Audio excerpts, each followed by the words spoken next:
Hello, everyone. You are listening to 96.5 FM KZAA with your co-hostesses Ali Cortez and Ana Rosa Rizzo Centino on Madre with Bienestar Latinx. And today we are blessed by the presence of Shevon Hoover, who is a Santa Barbara native, a mom to two wonderful humans. And aside from her work as project manager for the Endowment for Youth Committee, she also facilitates a workshop for teen women, uplifting and inspiring them to embrace their own uniqueness, which builds confidence from the inside out. Shevon's work consists of passion projects as she also works as a strength training coach for women and developed her own line of essential oil blends. She takes pride in the work that truly fuels her soul and especially loves giving back to her community in which she was raised. Welcome, Shevon. Thank you. I'm so honored to be here. Gosh, you are amazing, Shevon. Tell us, just your bio. I feel so honored that I get to know you personally as well. But like that bio is so powerful. Where did it all where do you get your source? Where do you get fuel? Where do you get so inspired to do the work that you do that is so impactful but so intentional too? Oh wow, that's a good question. Well, I think part of it is someone asked me, what do you want to do when you grow up? What do you want to be? And this question just came a few years ago. And so, what really pulls at my heartstrings is just being someone, as far as, I've got my hand in so many things. So as far as the teen workshop goes, I really just wanted to be someone that I needed at that time in my life. Someone to give a little direction, a little advice, not so much to tell you what to do, but kind of more so explain how many options you have with, the tools that we're given. So that's one thing. The essential oils that kind of came along just because I was obsessed with it. And slowly but surely I had friends and family saying, oh, well, do you have something for headaches? Do you have something for allergies? Do you have... And so it kind of just organically developed on its own. And the work that I'm doing with the nonprofit right now, it really, it kind of fuels the soul, everything that I do fuels the soul. But this in particular, they've been around for 35 years or so. And I actually benefited from some of their scholarships when I graduated high school. So it feels good to be able to circle back around and serve, the students and the families, just at, my own family had benefited from the program. So doing it all. That's what I love about you, Shevon. You're so intentional with everything. And you have definitely taught me so much about, being so not focused, but just what is the next step and taking that pause. And you've taught some of the youth, so I love that you're sharing that with us. Yeah, and I have to admit, I feel a little bit jealous that you got to know Shevon before me, because the way I got to know Shevon was through two panels that we did for a film that she was in called Black Like Plastic. One was during the Santa Barbara Film Festival, and the other one was at Patagonia.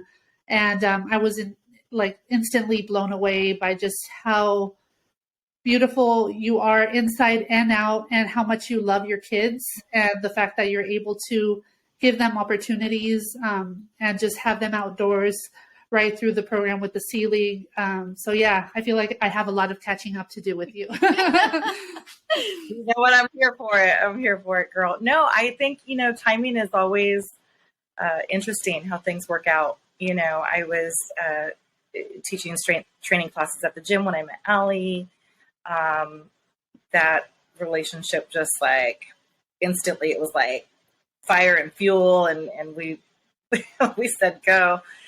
With the film festival, that all happened organically as well. It just seems like everything is kind of doors open here and there, and I'm just taking advantage of the opportunities that are being presented. But that film was amazing. That kind of happened. It was a conversation that I had with the founder, Chris Ragland, about getting my son a surfboard. He wanted a surfboard for Christmas. And he was like, well, I'm doing this, program, the C League, and it's to get kids of color into ocean recreation, which I'm like, that's a great idea. A lot of times you ask kids of color, hey, do you want to learn how to surf? And oh no, we don't do that.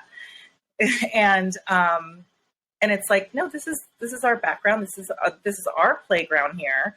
This is where we are from, and we can certainly take advantage of what's to offer at the beaches and, hiking and that sort of thing.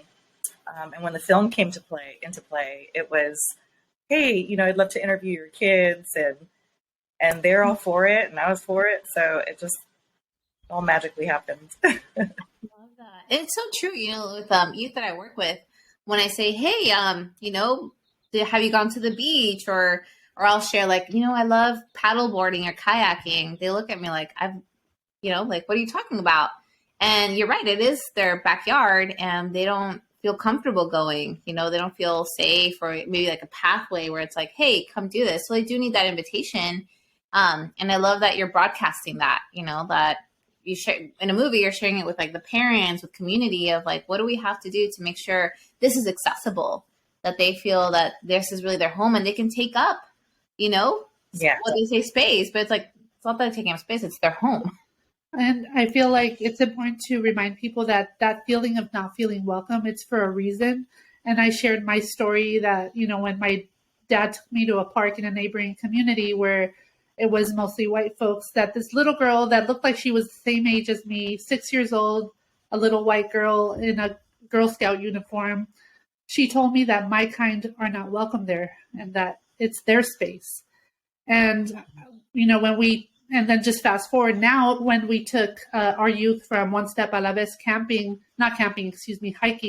with Graciela Cabello from Los Padres Forest Watch, there was also an older white man who told us that he wanted us to get out of the way because we were parking in his way, but it was a public parking spot. So, there are all these bouncers at the beach, bouncers at the park that make us feel like we're not welcome. And so it's important to take that space because it is, in our very own backyard, as you're saying. Yes. Absolutely. And I remember you told that story and I was like fuming inside, I felt the rage, and it's like it's really important to stand strong in your power and just, absolutely not the audacity of some people. It just strikes me. It's like, I don't know. I am glad that we were able to meet, and I admire you. You were such a great moderator during that panel. I felt like, oh, I need her to do this all the time for me. Can you just walk with me and talk with me? Let's do this. My family like, come over. Yeah. Like, can we hang out? You're so sweet. Well, I just feel like as Black people and brown people, we face these experiences all the time. And so it's important for us to stay united and have each other's backs and to realize that it's actually not an either or situation, right? Too, because some Black folks are Latinos. And there are folks, in the in-between spaces. And there's this wonderful book called The Bridge Called My Back. And I think specifically for mixed race folks, you definitely exemplify that, right? Mm-hmm. You are a bridge in a lot of ways. And I would love to hear your experience, growing up in this community with your background. Yeah. So, a lot of people look at me and they can't tell, what are you, and both of my parents are mixed. So, my dad, he's half Black and half Mexican. My mom, she's Swiss, and then she's Filipino and Native American, specifically Chumash. We have family on the reservation here and things like that. So, what I found is that there are so many more commonalities with people of color than not, right? So there had been previously like so much division, and I look at it just because, I'm looking at my two sides of the family, and I'm just like, this baffles me because everybody is so much more alike than what they realize. Mm.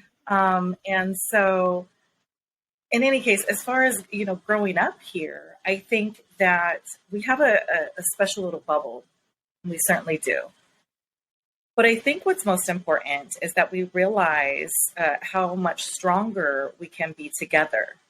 And, that falls by the wayside sometimes, based on how we were raised, how our parents might feel about, certain thing of dating outside of your race.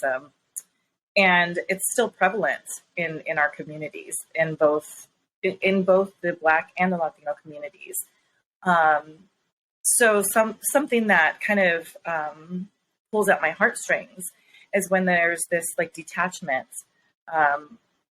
from these communities where I'm just like, why aren't we coming together and building these bridges instead of, tearing each other apart, or, finding ways to, just finding the irritants, so that has been something that's been heavy on my heart recently, and especially in Santa Barbara, Santa Barbara County. I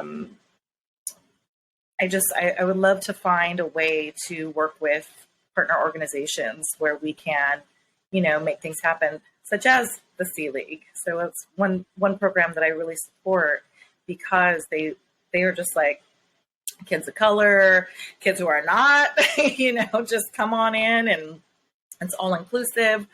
But the goal there is to especially give access to these students of color. And that's, again, everything that's pulling on my heart right now. I'm all over the place with it.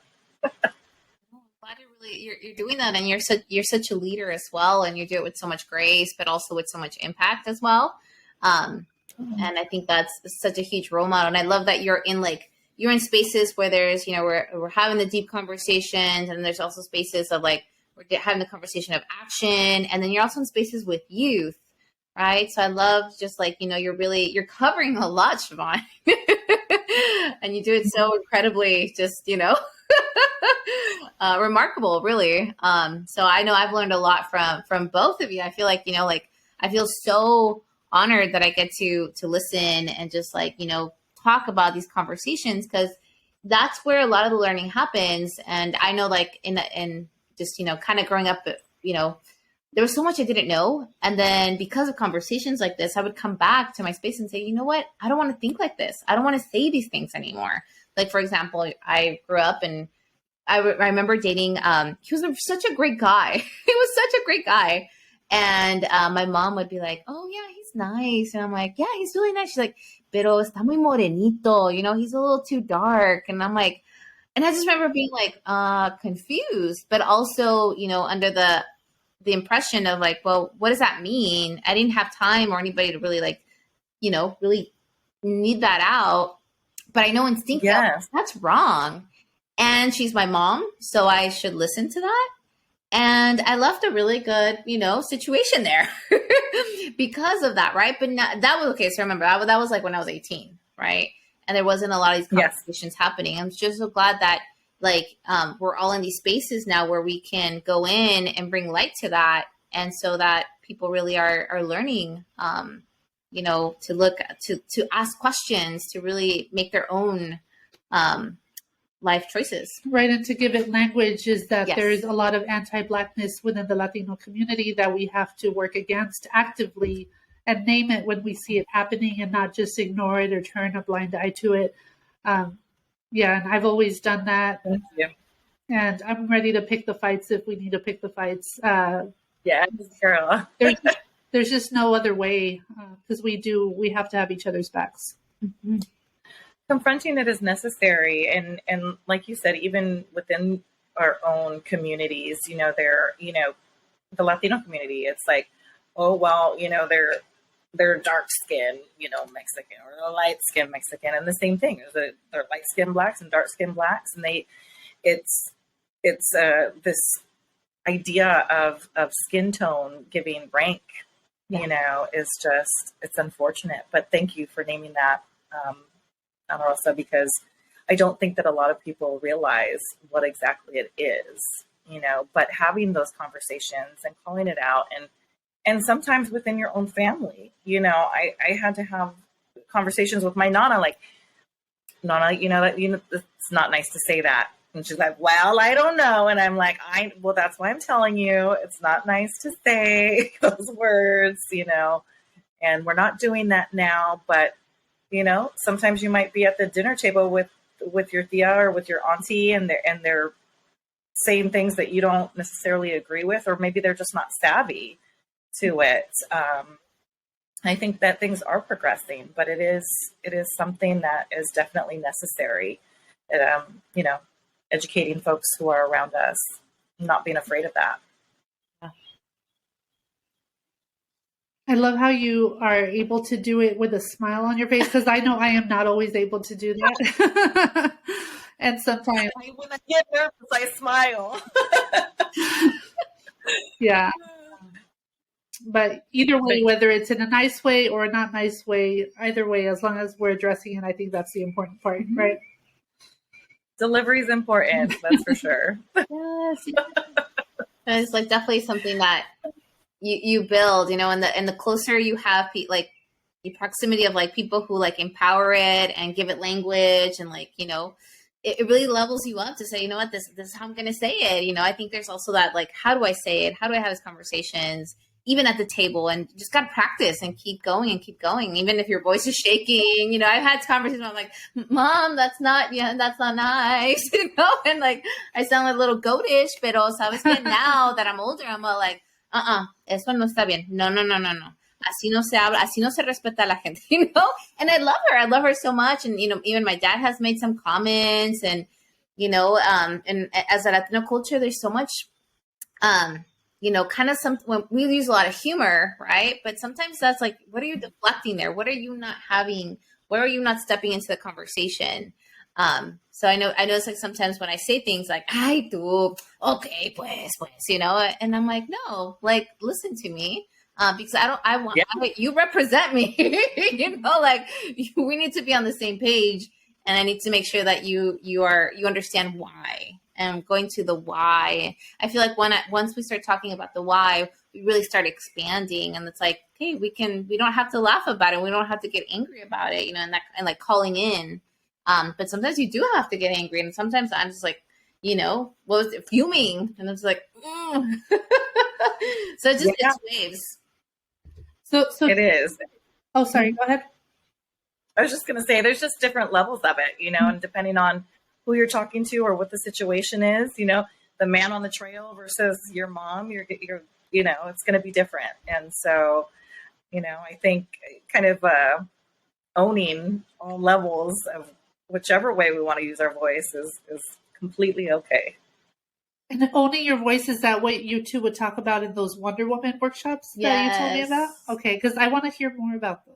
I'm so excited. Well, I'm excited because we're bringing it back. I know. I look forward to it, It forces me to check in with myself, too.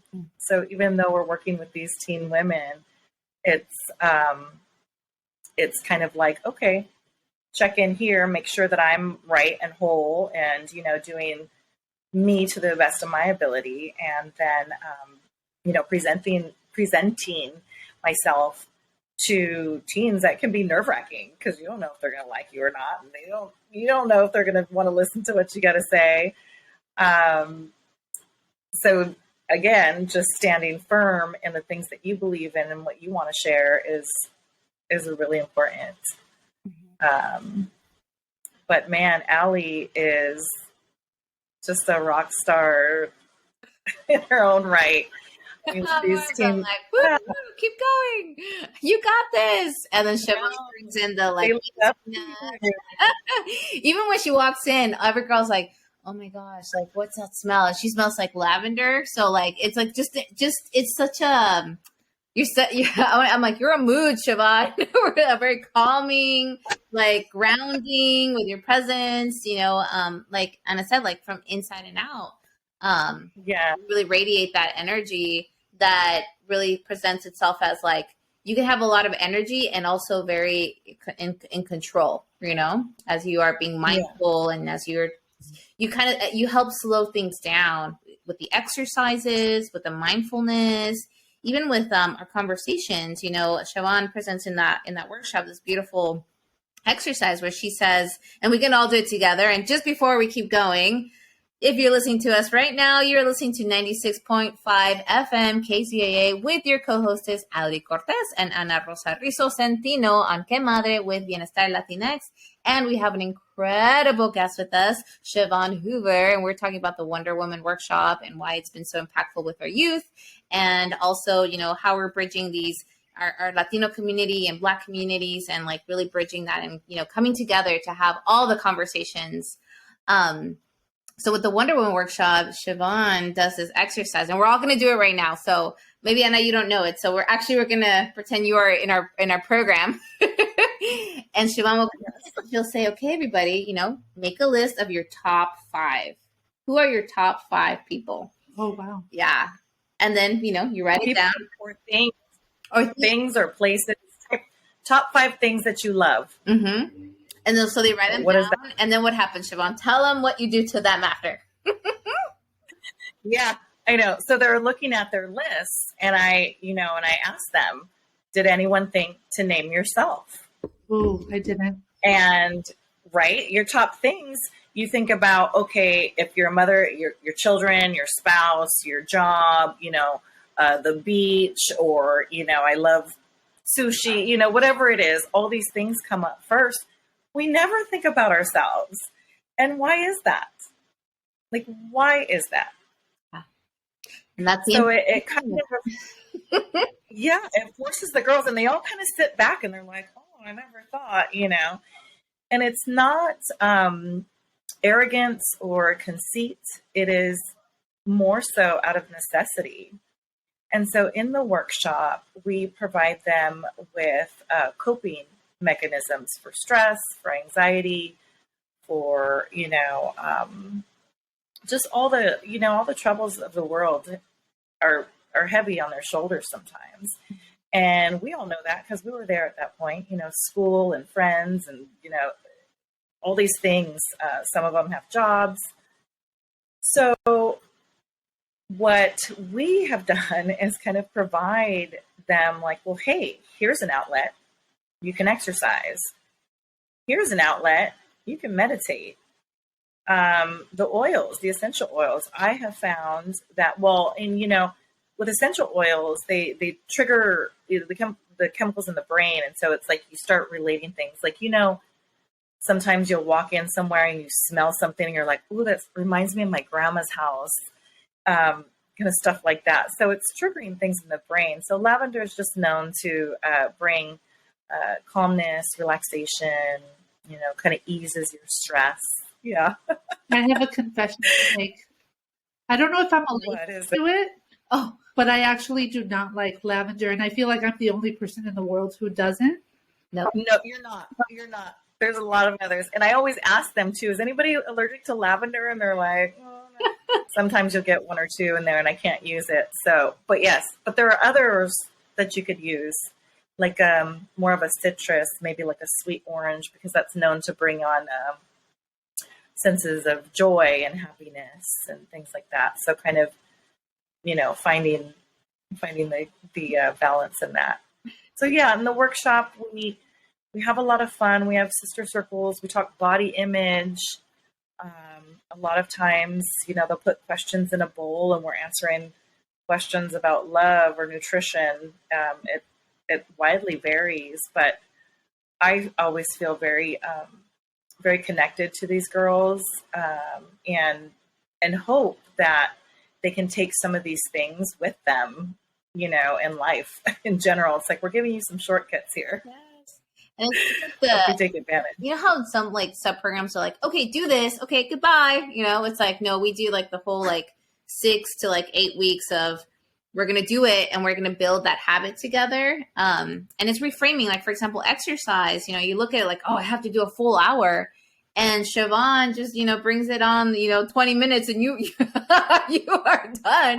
But it's a, you know, a reframe of like, I don't have to do these grand, big, you know, scale things to take care of myself. It's in these, like, in an hour, we cover, you know, a lot, and we're navigating together and doing it collectively. So at first you'll see like some like, I don't know about this, but then the other people are doing it. So they're like, okay, I have to give it a try. Yeah. And with exercise too, is like there's such a negative connotation with it sometimes, because they're like, oh, I have to exercise because I had a cheeseburger and I have to do this and I have to do that. And it's like, no, it's more so like a celebration of your body, what your body can do. You know, it's like, oh, I'm not bedridden. I can get up. I can go for a walk. I can do this. And that in itself is empowering for them, I think, sometimes. So. And in that body healing and body justice, it's, I think you show what you do with that. It's like you also land the message of like, my body is not an apology. So I want to kind of like do just a little transition into, you know, how to be unapologetic. I know I'm that corny. Yeah. Okay. And I'm not saying sorry.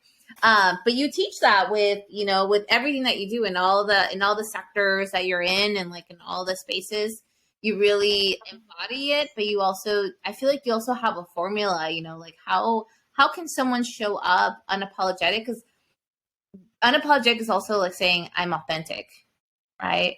And so like, how do you do that? How would you recommend someone is in their journey in the beginning or middle of trying to really be that?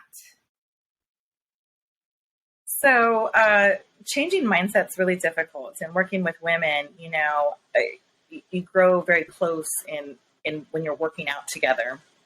It's mostly because like everything is just kind of like coming out, you know, you're releasing your stresses, you're releasing a lot of things. But one little tweak I found was that, okay, for example, you know, when you're walking in to a door and somebody's coming in at, you know, as you're going out, and you kind of do this dance with each other, and then you're like, oh, sorry, you know, and I always thought, why am I saying sorry? You know, so finally I started saying this out loud, like to other women when we're in class and they do something and they're like they're in my way and they're like, oh, sorry. And I'm, well, what are you apologizing for? And suddenly they're like, oh, I don't know, because I was in your way. And I'm like, so you're apologizing for taking up space? First of all, let me tell you, we are no longer apologizing for taking up any kind of space anymore. Okay. You can say, excuse me, you know, if you want to be polite, but we're no longer apologizing for what? For existing, for being present. So that small little exercise has stuck with so many women. They come back to me and they'll say, oh my gosh, so, you know, I was in the store and, you know, somebody was like reaching up and I was going to say sorry. And then it, like, my words like hit them. And that to me, like, that is like, okay, I'm doing my job here. But what I am finding, and I don't know if it's, you know, the women who are around me or, you know, whatever it might be, but there's this shift in energy. And I'm feeling like a lot of women are finally coming to a space where they can completely be themselves and not feel bad about it. There's a lot of shoulds in our society, right? You should go to school, you should go to college, you should get married, and you should have kids, and you should, all these things. It's like, well, who's making these rules, and why should we do, like, you know, why do we feel that we have to fall into these categories, or why do we feel like we have to submit to these shoulds? And so personally, I've been really coming to terms with that, because there are things that I won't do, or that I will do based on what should happen. And so kind of just snatching our power back and saying, you know what, I'm not going to apologize for who I am, or the things that I truly want to do, or the things that I truly love. And I'm just going to go with that. So I'm trying to almost lead by example in a way. You are. And just, yeah, just be myself. And if that doesn't fall in line with what people think I should be doing, I'm just like, okay, well, you're not my people. That's okay. That's all right. I'm still going to smile, kill them with kindness, you know? Absolutely. There's this saying, Yeah. calladita te ves más bonita. And I feel like as women of color, that's what we grow up with a lot. And I feel like even though I'm somebody that fights for people's rights, and I still fall into situations where I'm second guessing, like taking up space, because I realize that in a lot of situations I've been in, they wanted a woman of color in a leadership position until I disagreed with them. Mm. And then once I disagree with them, then I'm too much, and then you're, either nicely or in a harsh way pushed out of the way. And I feel like it's time for us to reclaim our power and to say, no, calladita, no me veo más bonita. And I'm going to say it loud, say it proud, and this is who I am. These are my people. You are my people. Ali's my people. Chris is my people. Graciela's my people. And we got to, have that tight-knit circle, because when it's hard times, we have to be able to lean on each other, because it's tough out there. Even when you're strong, sometimes the strong ones are the ones you need to check on, because they are so used to being strong, and they don't want to reach out for help or feel anxious about reaching out for help. Yeah. I think that's one of the biggest, I told my friend, I said, one of my biggest toxic traits is not asking for help, and not picking up the phone and saying, I'm having a really cruddy day. I really need your help. Mm-hmm. And I think we're all kind of guilty of that. We're natural nurturers. Mm-hmm. And so when it comes to ourselves, I'm not sure why we tend to fall short for that. But yeah, we had to internalize. Sorry. Go ahead. I was going to say, we just internalize the el que dirán, you're growing up and they're like, what are they going to think? What are others going to think? So we had to, out of survival, had to learn how to, really be very pleasing and appeasing at all of ourselves. So it became a survival thing. And so internalizing, and I love teaching to our youth and it's how do we not internalize that and observe it and not absorb it? Right. And I think for me, now that I'm older, I'm just oh, I would love to have done that before, but now I'm in the classes where I'm unlearning. So it's a little bit harder, but it's still worthwhile to do it. Yeah. And I mean, that unlearning that's so difficult too.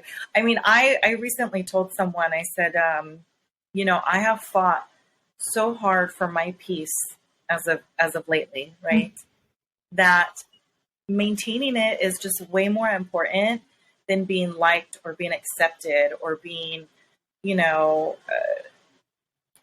fall into certain circles. It's like when you are who you are, these circles, they come about organically. You have the friends who are, just like Ana Rosa said, it's like, with Graciela and Chris and you and Ali, and it's all these people who are connected to your soul. I mean, in all reality, I do think it is important to reach out to other women, like you said, especially the strong ones, the ones who appear to be fearless and the ones who seem to have it all together. I know I put on a really good poker face from time to time.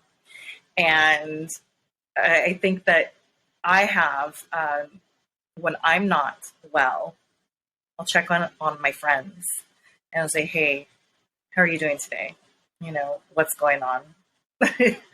And so it's almost, again, just kind of modeling that for others to see. But I think that there is a sisterhood that we all, are part of. And it's necessary just to be there for one another and really, uplift and support is the my goal, at least. Definitely. Talking about uplifting. You are listening to 96.5 FM KZAA with your co-hostess, Ali Cortez and Ana Rosa Rizzo Centino on Que Madre with Bienestar Latinx. And we have an amazing, impactful, incredible mujer with us, Shevon Hoover. And we are just having such a good oh my gosh. Yeah. I wish I was taking notes. I'm kind of jealous of our listeners right now. Like, I kind of want you to be our co-hostess all the time. yes. More Shevon. So yes, I would love that. Oh my gosh. No, honestly, when you guys asked me to do this, I was kind of like, me? Like, why? And I feel very humbled. I do. I feel very humbled, and I feel like you two are just, I admire you so much and everything that you do. It's like I feel like I'm just this little piece, and you guys are just these huge giants, like doing your thing. I'm in awe. No, just imagine, like, for me, not for you. I'm just like, you're seeing me. I'm like at a distance. Maybe I look a lot big, but actually, no, it's crown to crown. Like we definitely we're doing so much in all of it, and you are a very important person in our community. I think sometimes it's really hard to measure it, right? Because we don't even have time for that. We're just going, doing. And I like that, I like that. And I appreciate being able to just, kind of go, and people, was like, oh my gosh, like Ali, this. And I'm like, really? But thank you. But I also want to, bring back some light, back to you and reflect, like, crown to crown, Shevon, you are really, really incredible in like how you do it, how intentional you are. And, I know that I ran into some of our former students from the Wonder Woman workshop, and I mean, they're thriving. They're like a reflection of you. I'm like, we're going to the gym, and I love that because you really taught them also how to be in their body in a discomfort that is a good discomfort, how to like transform the uncomfortableness of what society told them, they shouldn't love. And they took that pain and they transformed it into, well, shoot, I'm going to sweat and I'm going to be sore and I'm going to make it into a different kind of pain that's going to build me up. Yeah, you did that. Yes. Yeah, that's so important. I think about one of the exercises that we do in that workshop is we'll just have them look in the mirror and stand in their power pose. It's like hands on your hips, girl, chin up, like look at yourself in the mirror, look at how amazing you are. And there was a point in my life where I didn't want mirrors in my house because I didn't like the way I looked. Mm-hmm.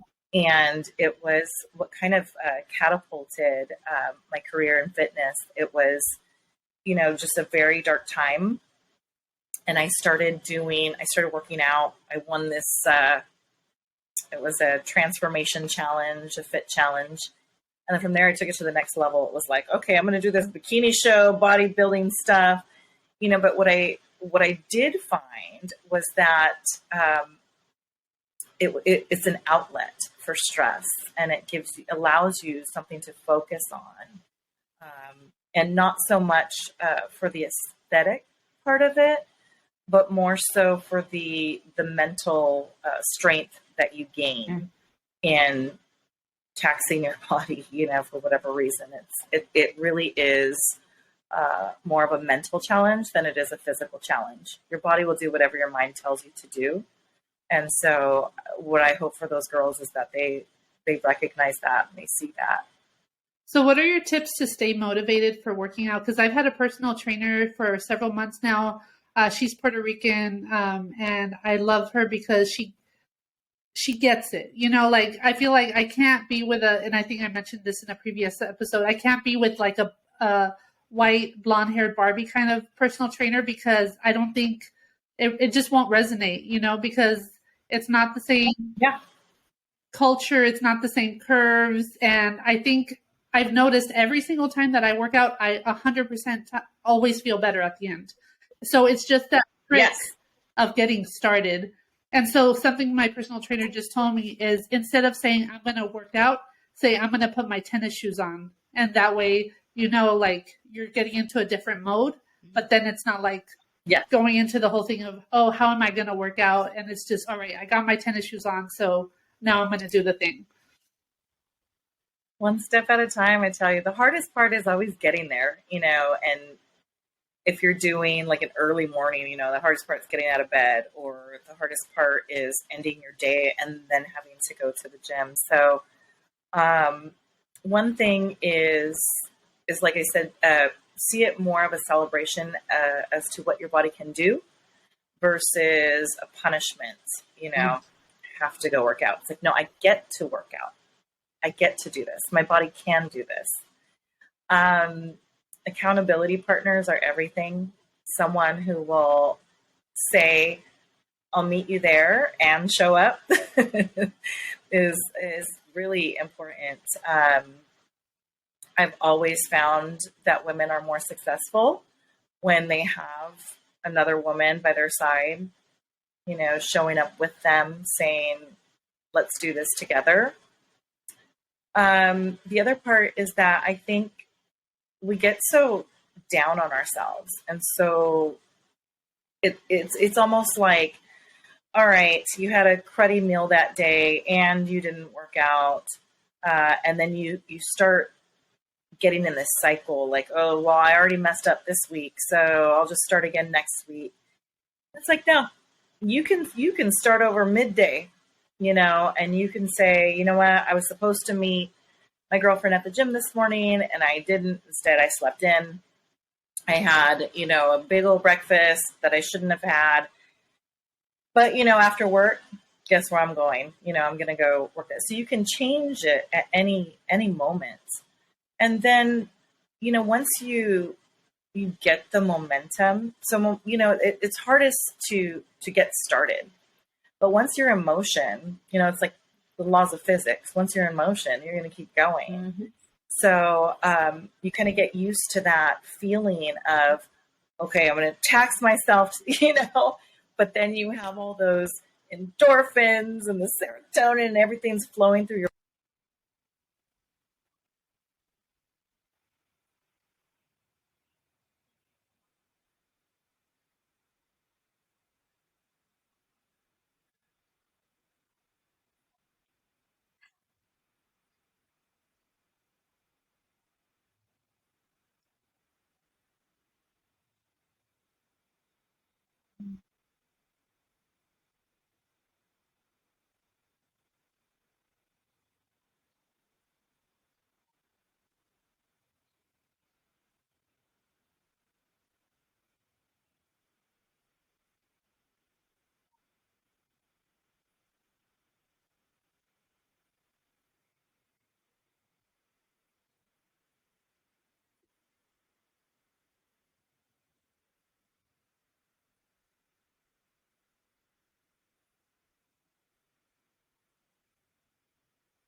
Thank you, Shevon. No, but I'm like, again, I want to take all these notes. I'm going to go back. I'm going to listen. Thank you. I think we could keep talking to you forever and ever. And I really hope that, we keep doing this like every time.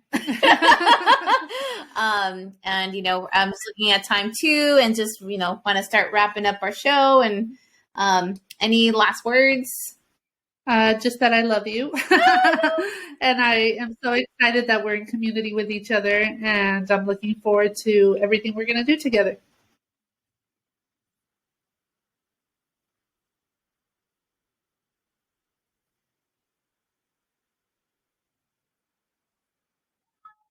Okay. Next week. We're not kidding, Shevon. um, yes. Yes. Yes. Definitely. Thank you. And, to all our listeners who are listening tonight or, at the recording, really appreciate you all and your support. And we hope that this has, made you think about something differently. So thank you so much. And we'll be tuning in on our next episode, hopefully the three of us, and having more of these beautiful conversations on Que Madre. On 96.5 FM, KZAA, with Ali Cortez and Ana Rosa Rizzo Centino, with Bienestar Latinx, and with our amazing guest today, Shevon Hoover, who will hopefully become a regular on this show. All right, Reina, thank you.